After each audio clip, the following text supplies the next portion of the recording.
Hola, hola mis amigos de YouTube. Les cuento que hoy me encuentro aquí en mi casita desde cero. Estoy haciendo mi segunda fogata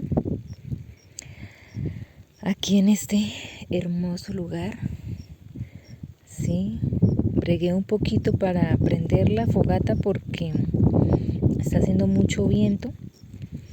Entonces, sí, está haciendo mucho frío, mucho viento. Y la luna está aquí para el otro lado.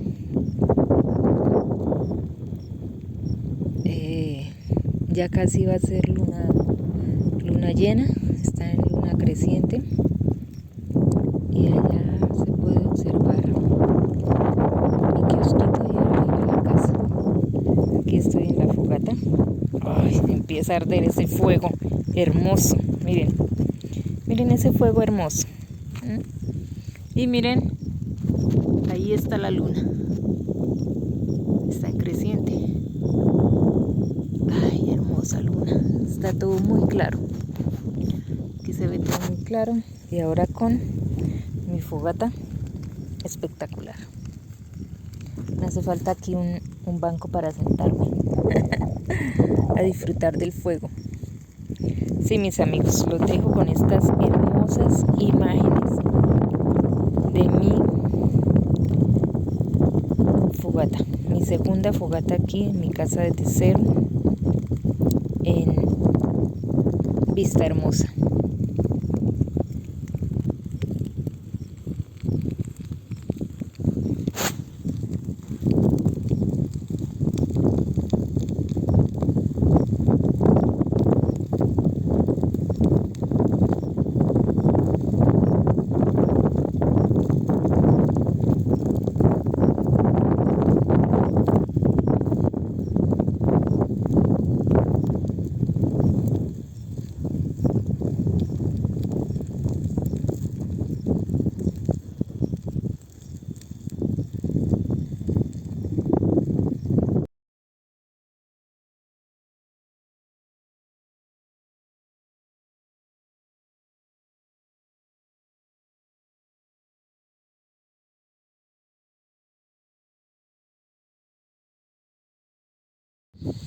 Quiero hacer la intención del fuego.